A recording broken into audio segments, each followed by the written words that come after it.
This is The Joe Gaither Show on BamaCentral.com.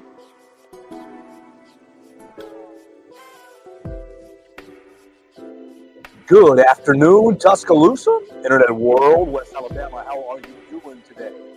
This is the Joe Gaither Show on BamaCentral and BamaCentral.com. I am, of course, Joe Gaither. You are the listener, the viewer. You're listening to us on Spotify, Apple Podcast, or on Amazon. You're watching us on Facebook and Twitter and YouTube at Joe Gaither6 or on the BamaCentral YouTube channel. We appreciate everybody who subscribed, rated, and reviewed the show on any of those various platforms. You can always jump in and be a part of the show on Facebook, Twitter, and YouTube at Joe Gaither6. You can jump in with your comments, questions, queries, and complaints, as it's a beautiful Tuesday, still morning here in Arizona, a little bit of a midday for you guys in Alabama. We are on our way out of Arizona today. We got to watch a great, really, I know the score was only 15 points, and UConn kind of dominated the game, but I felt like it was a privilege to watch last night's national championship game between UConn and Purdue. And while Purdue wasn't really up to snuff and didn't really have quite enough, obviously their guards didn't really get into the game really at all.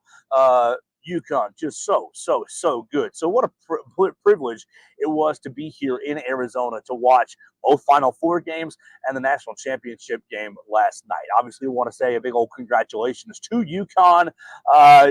Really the best team for the last 2 years, and Dan Hurley is an absolute madman. So if you want to give me your reactions to the game or your thoughts on last night's game, or maybe you didn't even pay attention because Alabama was already eliminated, but you want to go ahead and give me your thoughts on the game, you can chime in at Joe Gaither6 on Twitter or Facebook or YouTube, whatever you like. Today's show is going to be kind of a wrap-up. Let's put a big bow on college basketball season. Obviously, we won't ever be done talking about college basketball because I love it, and I think Alabama's in a great position, and we'll continue to talk about that. But let's kind of encapsulate the last 24 hours. So what are my notes? My notes are potential transfers, Umar Ballo and Toby Awaka. My next note is Nate not going to Kentucky. My next note is Kentucky's candidates. Then it's what's it like being preseason favorites in basketball. And then we got a little football basketball comparison, and we can look at the college basketball's final coaches poll. Let's start with the biggest news, and that is Nate Oats. Nate Oats yesterday was in the media, was basically in the rumor mill. In the rumor mill because if you're living under a rock, John Calipari is leaving Kentucky to go to Arkansas, and that is a story in and of itself. I think that's fascinating. I think that's hilarious, honestly. Arkansas, you just sort of ran Eric Musselman out of Fayetteville, and yeah, he took you to 2 Elite Eights, and I know it was a really bad year this year for you Razorback fans. But what has John Calipari done over the last couple of years that gives you any real encouragement that he's going to be able to take Arkansas back to the Final Four? I don't really know. I think that's absolutely a hilarious hire. But look, he knows exactly the NIL game, and he knows how to recruit. That is still absolutely an unquestioned fact. And he'll be able to do that very, very well at Arkansas with the Waltons and the Titans behind him. So, okay, that aside, Arkansas's got their man. They've got like one guy on the roster, maybe no guys on the roster. I think my man Blake Byler told me that their recruit yesterday, Deacon, their only commit was released from his national letter of intent yesterday or the day before. So I don't think they have a roster at all. But Calipari is going to go over to Arkansas, and he's probably going to take Boogie Flan. He's probably going to take a lot of that Kentucky, number 1 recruiting class, and a couple of 5 stars in it. Boogie Flan particularly. I think he was allegedly getting a $700,000 offer to go to Kentucky. I'm sure that's going to be bumped up to what? $750,000, $800,000, $1 million to just go over to Fayetteville instead. So, all right, that's one part of the equation.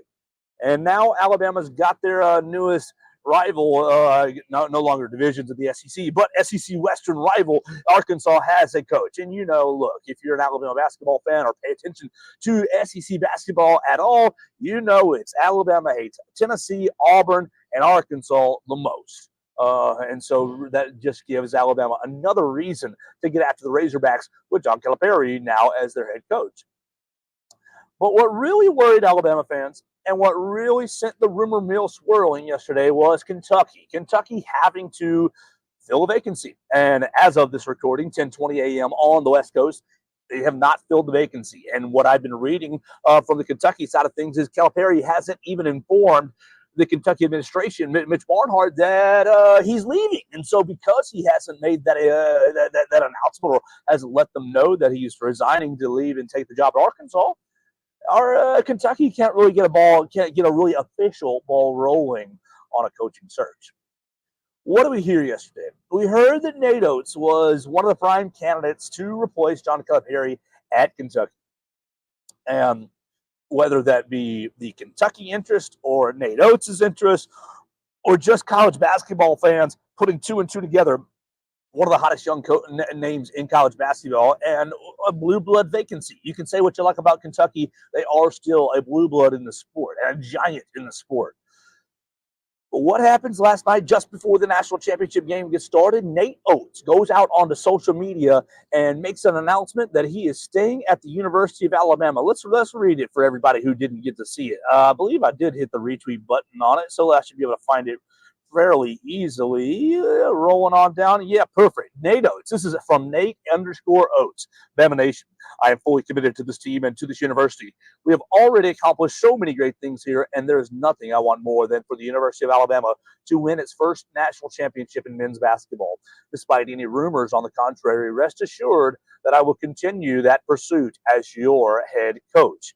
And so with that in, a couple things happened. First, I do think Nate was approached and, hey, would you be interested in taking the Kentucky job? And you'd be a fool not to listen to a blue blood. But it sounds like the Alabama boosters really stepped up and showed some big-time support for Nate Oats. And just a wild sense of circumstances here. Wild sense of circumstances that you have a combination of Nate Oats taking Alabama, really proving to the Alabama fan base and to the Alabama boosters and alums and people who maybe even are casual fans that he is that top 4, top 5, top 10 coach in college basketball, that he is one of those top up-and-comers by taking Alabama to a Final Four. I think if you've been paying attention to the Crimson Tide's program over the last couple of years, namely last year and I guess the Herb Jones Sweet 16 year, the first double SEC title, if you were paying attention, I think you always knew that Coach Oats was going to get Alabama into this position. But there was always sort of that feel that, oh, the Crimson Tide is cursed. The Crimson Tide can't get past the Sweet 16. Oh, you only got to the Elite Eight one time. Oh, the Crimson Tide has a ceiling. And I think Nate Oats breaking down that barrier this year. Now, okay, there are a number of job openings, not just this Kentucky opening, but we had Louisville, we had Michigan open. We've had a number of job openings that, are bigger name openings. Now with Kentucky opening, Nate Oats going to the Final Four. I think the Alabama fan base, the general Alabama fan base, already liked him very, very much. But you go from, 2 double SEC championships in a span of, 3 years. And then from this year, you miss out on the SEC titles, but you get the contract extension. And I think people were a little bit leery. Oh, why are you giving him a contract extension? He hasn't taken Alabama to a Final Four. He hasn't taken Alabama to an Elite Eight, yada, yada, yada. You heard some detractors. You get the contract extension. Coach Oats and the team really rallies around themselves and really, I think, came together at the right time. And you had some nice circumstances with some of the draws and the opponents that they had in the tournament. But it's just amazing timing that Coach Oats can get to Alabama to a Final Four the same year that Kentucky, Louisville, and Michigan all open up. You have massive support from the athletic department already. I think internally you always had support for Nate Oats. But then externally, the fan base as a whole, the booster base, maybe the we only like football base, paid attention to basketball and gotten in on Nate Oats and says, oh my gosh, this is a lot of fun. And so when Kentucky opens, all the circumstances align just perfectly that Nate Oats has really no interest. He's feeling the love here in Alabama. I mean, you look at Trilly Donovan, and you can take him for what it's worth, but he is oftentimes very plugged in. Trilly Donovan yesterday in his Discord basically saying that Nate Oats is not going to Kentucky simply because he doesn't want to. He's happy at Alabama. He has the things he needs, and he wants to continue to grow here. So Nate's not going to Kentucky, and I just think it's very crazy to live in a world where the Alabama basketball coach You can say he didn't turn down Kentucky, but read between the tea leaves. Whether it was an official offer made to him or not, he rebuffed them. He rebuffed Kentucky basketball to stay with the Alabama Crimson Tide. And let's just be honest with ourselves. That's not normal. It's not normal. It's not normal at all because look, you guys know me if you've listened or watched the program on Facebook, YouTube, Twitter. If you listen to the show on Spotify, Apple Podcasts, or Amazon, you know me. You know I love Alabama basketball. I'm covering Alabama football. I'm covering all the rest of the Alabama sports, but I just have this weird. I love it. But I'm objective enough to say that the Kentucky basketball job it's a blue blood job. It's one of the top 5 jobs in the country. It's a better basketball job than Alabama. But Alabama has grown itself, has built itself. Coach Oats has built the program to such a level where there's nothing that Coach Oats can do at Kentucky that he cannot do here at Alabama. Nothing. You got Brandon Miller, a top 2 pick. Okay, you look at Kentucky, you talk about lottery picks. Well, Alabama's got a couple lottery picks with Josh Primo and Brandon Miller. You put Noah Clowney into the first round as well. You've got G Leaguers all over the place. You've got fringe players all over the place. You've got guys in Europe playing professionally. So your personal development of the rosters is good enough here at Alabama to where you can get guys to their goals. And what? You say, oh, well, you can't get to a Final Four at Alabama. You can no longer say that. You can't say that. Oh, you can't win an SEC championship. Well, he's done that. Literally, there's nothing that you can do at Kentucky that you can't do at Alabama. The biggest thing, I guess, is the NIL fund. Kentucky probably, no. Kentucky does have a better NIL backing for basketball than Alabama football. Than Alabama basketball. Alabama basketball. But I do think that Nate Oats received a pretty sizable donation into his NIL fund yesterday. And I think that's going to be very, very interesting to see how that gets utilized over the spring and summer. Because on Sunday's program, we talked about the guys that I think will leave and the guys that I think will stay. And you can go back and view that on whatever platform that you like. We went through all 12. Sorry, Kai Spears, I didn't mention you. I'm sorry. We went through all 12 scholarship guys and whether we thought that they would stay or go. But I wonder if the NIL bump helps. I did have Mark Sears in my I think he's going to stay camp. I wonder if that NIL bump that Nate Oats got yesterday is really going to help keep Mark Sears in a Crimson Tide uniform, or does it help you go shopping in the transfer portal? If Mark Sears says, "No, I'm going on in the G League. I'm going to pursue professional opportunities," great. You wish him well. What a player. What a special player. And then you take the NIL bump that you got yesterday, and you go out to Arizona and you say, "Oh, Umar Ballo, Mr. 7'1", do you want to come be Alabama's defensive rim protector next year?" Is he a great offensive player? No. But you don't need that. You need the rim protector. You need somebody who's going to clean up the mistakes when the guards get beat. And so you take that NIL bump and you go out and get a guy like Umar Ballo. Charlie Donovan saying yesterday that Umar Ballo was contacted by Alabama, but who wouldn't contact him? He's one of the best bigs in the country, and I'd imagine that every program that takes themselves seriously is going to reach out to him and ask, what's it going to take for you to transfer to our program? Another interesting name in the transfer portal that jumped in the transfer portal today, Toby Awaka. Toby Awaka, Tennessee sophomore. He goes in the portal. Let me pull. What am I wanting? That's what I'm wanting right there. Toby Awaka he's played 2 years out of Bronx, New York, and he was a 3-star prospect, 6'8", 240, and he's been with Tennessee for 2 seasons now, averaging 5 points, 4 and 5 rebounds a game, basically.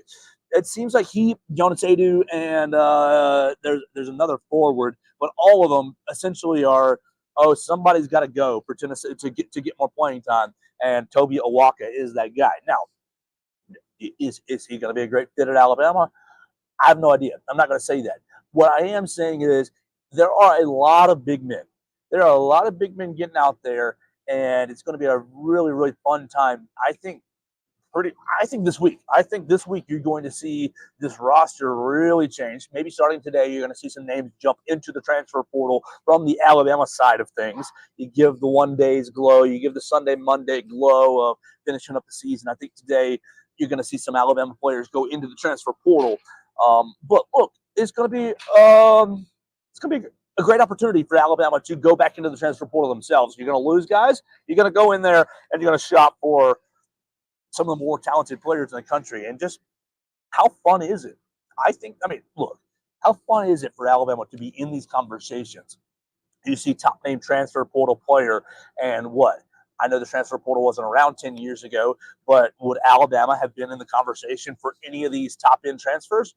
Oh, I would venture to say not really. No, only special circumstances.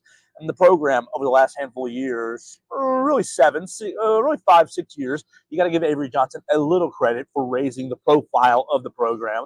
Obviously, the loss to Norfolk State in the NIT, pretty dang painful, but definitely raised the profile of the program while he was here. They got a lot of great talent that Nate Oats turned into some winners a couple of seasons later.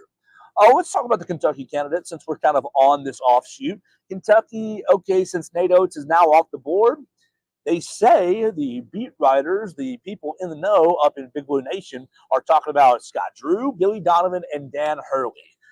Yesterday after the game, Dan Hurley laughed at that question. Laughed. Like audibly laughed. And it was not a ha ha ha, maybe. It was a you're bleeping crazy. You're a crazy person for suggesting that. Now, he kind of attributed his happiness to his wife and his wife's happiness to being in Hartford and being, that's Stores. Hartford, Connecticut or Stores? I think it's Stores, Connecticut. But they love it. They apparently love it there. They're New Jersey people. I think they're right at home. And why in the world would you leave UConn for, I know I said Kentucky's a blue blood top end job, and it is, but it is kind of a mess at the moment. I think the program is in a bit of a state of mess at the moment with what they want their program to look like. Do they want to be the homes of the one and dones? Obviously, that was Calipari's kind of a calling card for a long time. What do they want to be? I think Kentucky's kind of in a big mess. UConn clearly defined. That's what stood out to me last night about UConn. I mean, it stood out to me on Saturday night as well, and it stood out to me in November of 2022 when Alabama played Dan Hurley and UConn in a Phil Knight Invitational. They're just so clean. They're just so precise. I just said Kentucky's got a little bit of a messy program. Seems kind of a little bit dirty situation right there. UConn, everything they did last night and everything they did on Saturday was first class to maximum intensity, to maximum precision, and really disciplined. Really, really disciplined. And I felt that way even after the game. After the game, I was able to be on the court to just watch the celebrations. Obviously, I'm not there covering UConn. It was kind of a moment for me to just soak it in. I took a lot of pictures. You can see that at Joe Gaither 6 on the Twitter machine if you want to look at any of those pictures that I took. But I was just soaking it in. But what I noticed, I'm standing 3 feet from Dan Hurley. I'm standing 3 feet from Donovan Clingan, from these great players, from Tristan Newton, from Stephon Castle, and watching these guys. And yeah, they celebrated, but it just seemed like everything that they did before the game, business-like. In the game, business-like. After the game, business-like. They even celebrated like it was just old hat. And really just a great experience last night in State Farm Stadium. So, no, I don't think Dan Hurley is going to be leaving UConn to go to Kentucky. There are rumors that Kentucky will offer him $12 million. Okay, money's not everything. Look, you want to take that $12 million and straighten out that mess, clean up that program, be my guest, Dan Hurley. But I would be very, very, very, very, very surprised if he were to do that. Now, Billy Donovan's an interesting name because obviously his college success. He's been in the NBA for a hot minute now. Oklahoma City Thunder, Orlando Magic, and the Chicago Bulls currently. And the Bulls are, look, the last I checked, the Bulls were okay, not great. Let's find out. NBA standings. because I am not really an NBA fan. So let's find out. Let's bring you the news. The Bulls are in ninth place at 37-41.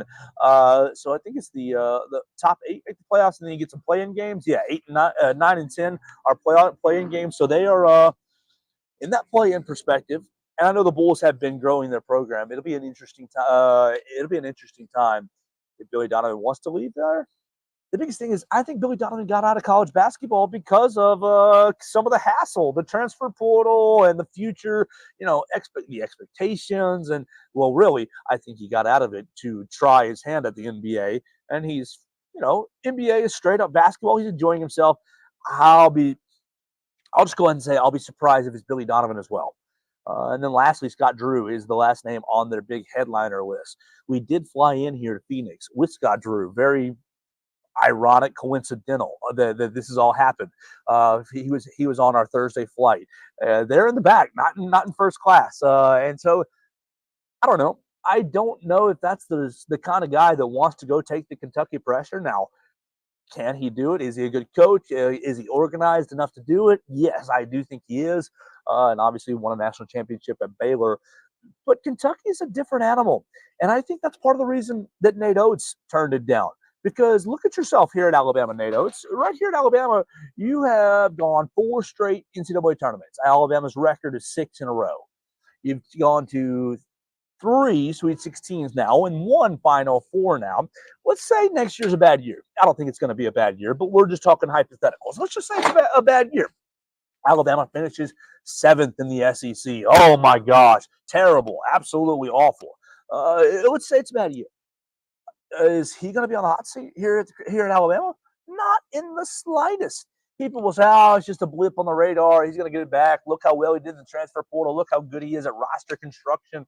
And maybe he just didn't get it right. I mean, look, Alabama's bad year, you take out the first year because, in my opinion, that's when a coach is really growing and building his team. But your bad year is what? The J.D. Davison, Jaden Shackelford, Javon Quinterly season. And, yeah, was that an extremely frustrating year from a fan standpoint? Yeah. But what ended up happening? You made the tournament. You finished I think you finished 7th in the SEC, 6th or 7th in the SEC that year. You didn't win either league title. That's okay. But you did get to the tournament. And yeah, Cormac Ryan shot the lights out in San Diego and eliminated you in the first round, upset you in the first round. But let's be honest with ourselves. 5 years ago, that's all you wanted. Get us to the tournament. Get to the tournament. That's all you wanted. And I thought, and really, if you get to the tournament, roll the dice. Roll the dice in the tournament. Have a decent run.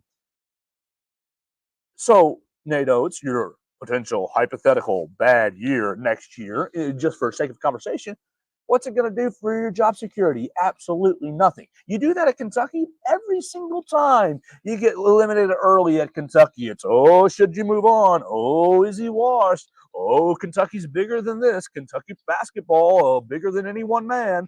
It gets, I mean, Calipari's been dealing it with for the last 4 or 5 years.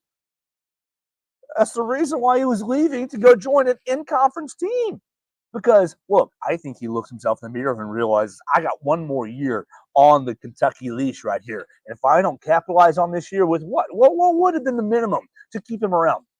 A Sweet 16 run? Yeah, probably a Sweet 16 run. And what? Either half an SEC title? I think that the pressure was really, really, really, really high for John Calipari, especially for this coming up season. And he says, oh, well, I can go to Arkansas, where they just had a terrible year and missed the tournament, and Eric Musselman left, and every single player left. And, oh, there's a program that's ripe for I don't even want to say rebuilding, because they just had 1 bad year, and they've been a real good program, or they've been a pretty good program under Eric Musselman. They've got all the tools to still be great. Calipari says, oh, I'll go over to Arkansas and give those guys something that they haven't tasted in a long, long time. And what was their national title? 1990, 91, somewhere in there. Arkansas national championship. It was basketball 94, excuse me. Yeah, it's been a long time since those Razorbacks have tasted success. And Calipari can go over there and be a hero quickly, or he can stay in Kentucky and just live on the hot seat. I think Nate Oats realizes the resources that he has here at Alabama, and realizes the success that is been here at Alabama, and just the momentum of the fan base. The momentum of the fan. Like, look, I don't want to be hyperbolic and say that this is Coach Krzyzewski in the '80s, but it feels that way to me. If Alabama can retain Nate Oats for long term, then what do you have here? We were talking about it at dinner a couple days ago. If Nate Oats is here for 10 years, how many more Final Fours does he go to? And I think you can bet on two at least. Look, it's a really hard thing to get to a Final Four, but he's shown that he's really, really great at game planning. He's really, really good at recruiting. And so you just keep giving him more resources and more time. 10 chances. I think he gets to the Final Four two more times. This could be early. Like, Nate Oats isn't even 50 yet. Is he 47? Nate Oats, I think he's 47. He's 49. He's 49. And he'll be 50 a week after my birthday in October. So you can have Nate Oats here in Tuscaloosa for a long, long, long, long time. What's the biggest things that I think might take him away? Obviously, Kentucky wasn't big enough to take him away, and if Kentucky's not big enough to take him away, then I don't think much is. I think you got to worry a little bit about Michigan State when Tom Izzo retires, heading back to the Michigan area where he's from. But really, you look at Coach Oates' family dynamic, and he's got, what, three daughters? Two are in college at the University of Alabama at the moment, and one is in high school in the Tuscaloosa area. I sort of have a feeling or have a little bit of an indication that I think he wants to keep the stability of the family during the adolescent age of his children. That's just kind of my takeaway from the outside looking in. Now, that could be totally different. You throw a great opportunity his way, and that could totally change. Obviously, the two college-age girls, they can stay in Tuscaloosa and go to UA and be no problem. Be distance away from the parents, but that'd be an issue a hurdle to overcome. I kind of think that Coach Oates is pretty settled here in Tuscaloosa. He's said over and over and over and over and over again how much he loves the weather compared to the north. And then I think he's been not so shy about maybe the political ideology lining up with his own ideology here in Alabama. And that's a-okay. You want to be at home, and I think that's part of what makes him feel at home in Tuscaloosa. So you're thinking about other opportunities. Michigan State might be one. The NBA is probably your most likely next step for Nate Oats. He just gives off NBA head coach.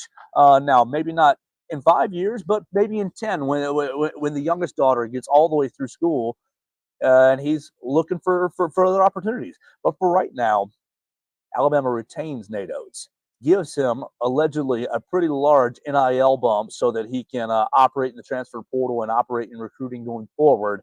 And we'll see how many more times he can get us to the Final Four. Look, we're here in Phoenix, and I want to encourage you. Next year is in San Antonio. It's a 2-hour flight from Tuscaloosa. And will Alabama be in it? I have no idea. But I just want to let you know from my own perspective. I've been to a national championship game. I've been to some big bowl games. The Final Four, this has been the greatest sporting event I've ever attended in my young life, for sure. The pageantry, the fan experience, yes, the media experience has been pretty good as well. Just the everything that they've done here has made me just, and maybe it goes into my background as being a longtime NCAA tournament fan with 2000s Mateen Cleaves and I just one shining moment last night was pure joy watching it on the court, and then we're looking right to my left and seeing all the UConn kids just so excited for their moment, watching one shining moment. I would encourage you guys, look, if Alabama's in it, definitely get to San Antonio next year. But even if the Crimson Tide's not in it, it'll be a fun experience, and I'm going to try my best to be back at the Final Four as soon as possible. All right, what else is on my list? We talked about transfers just a little bit. Look, I think Alabama is going to be in a position to where every big name transfer, if Nate Oats and his staff evaluates that they can be helpful to the Crimson Tide, I think Alabama's at least going to be in on them and going to at least have a phone call and have a little bit of a discussion. That is what you've gained over these 5 years, especially over these 3 weeks. So Marballo, Toby Awaka, you're maybe one of those guys, and maybe somebody else. Oh, speaking of transfers, Aiden Holloway jumping in the transfer portal for Auburn not too long ago. So Auburn down to what, no point guards on the roster? The transfer portal is going to be tricky for everyone. And even Dan Hurley yesterday at the postgame press conference said, "Oh, I'm dreading going into the portal. I don't want to go in the portal, but we have to this week." Obviously, they're losing a lot at UConn, and they're going to want to rebuild very, very quickly. So we'll keep all your names, and we'll keep up with everybody who's on the Alabama's radar right here at BamaCentral and BamaCentral.com. You're going to want to follow my friend Blake Byler. Blake Byler 45. He's all over it. He's all over it. And so he's going to be all over it for us at BamaCentral, and I'm getting really a lot of secondhand information from him. So I really appreciate his help making me look somewhat smart. Let's keep it going here on a Tuesday. We can't wait to get back to Alabama. We're over here in Phoenix. We're out at the Phoenix at the hotel pool, getting ready to fly out of here today. What else do I want to talk about? Oh, I want to talk about a parallel. Between Alabama football and Alabama basketball. Look, the Saban retirement aside, and that really was a sad thing, obviously, end of an era. How crazy is it? How crazy is it that Alabama football and Alabama basketball both made the Final Four? Both made the Final Four in a year that was supposed to be down. Let's remember, Alabama football, you lost Bryce Young and Will Anderson. You lost both coordinators. It was a year that was supposed to be down. But you won the SEC. You made the Final Four. You got to the Rose Bowl, and you played your butt off against Michigan. Yeah, you could have and should have and might have won the game. But you came up short in overtime. And really, really gave Michigan a hell of a game. Michigan went on, you all remember, and really kind of handled Washington. Not so tough in the championship game. How crazy is it, the parallel, Alabama basketball in what was a down year? You've lost Brandon Miller. You've lost Noah Clowney. You've lost all your assistants. Down year. You almost won the SEC. An injury here or there kept you from doing it. And then you make your way to the Final Four, improbably, and you play the eventual national champion in the Final Four, UConn, and you play them. Look, I think Alabama played them as well as anybody in the tournament.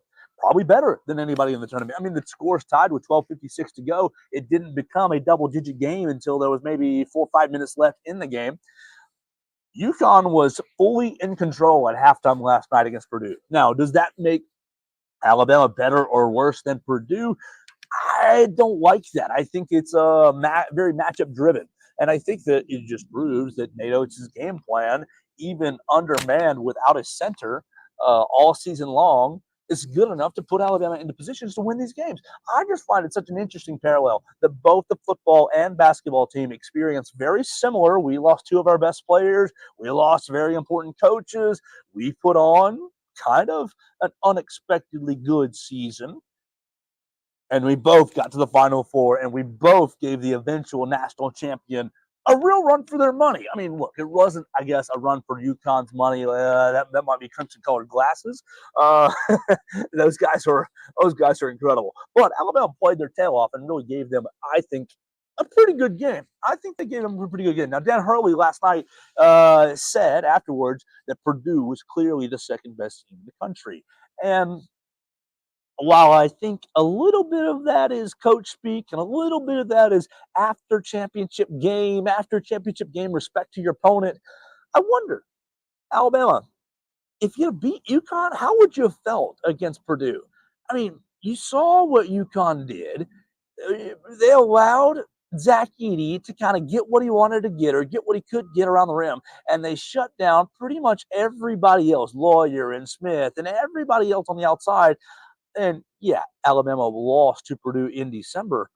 But man, oh man, if you could have shot the lights out, if you could have kept the hot shooting going in the second half, I think Alabama would have had a great chance to beat Purdue. I think they would have had a real good chance to beat Purdue.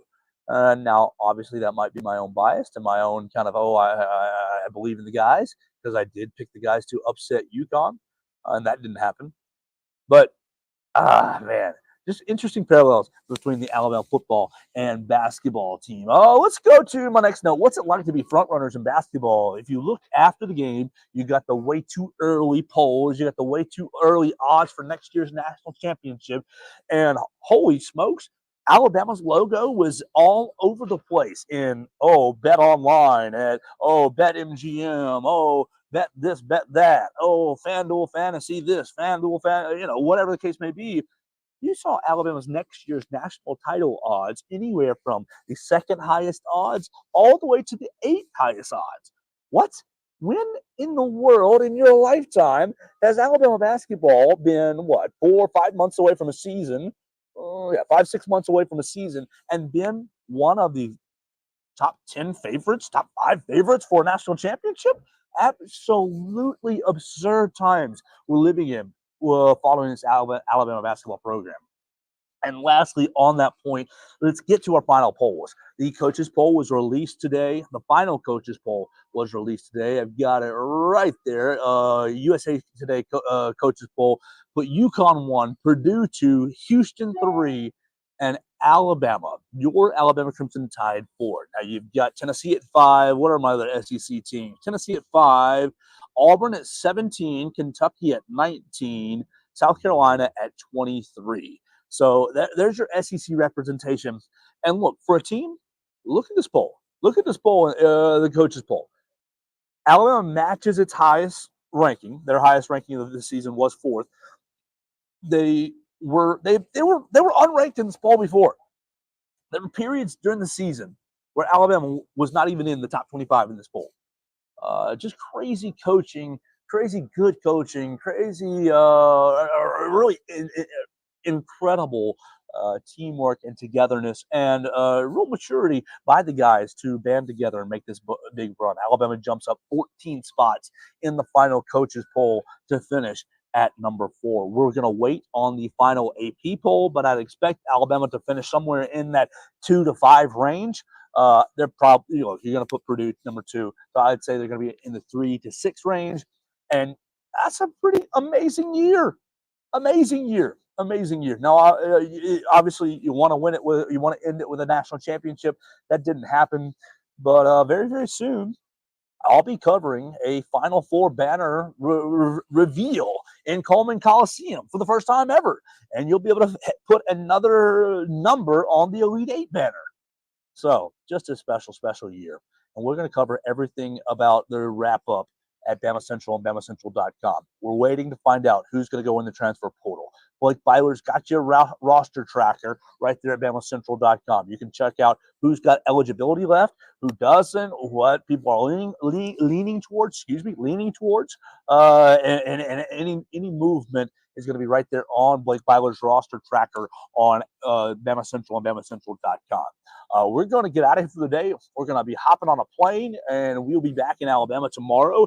What we're going to leave you with is later in the afternoon, Alabama offensive and defensive players are speaking to the media. We're going to have Matthew Gibson and Will Miller over there covering that for us, and we'll see what some of these offensive and defensive players have to say on A-Day week. When we get back tomorrow, it's basically going to be all in on A-Day.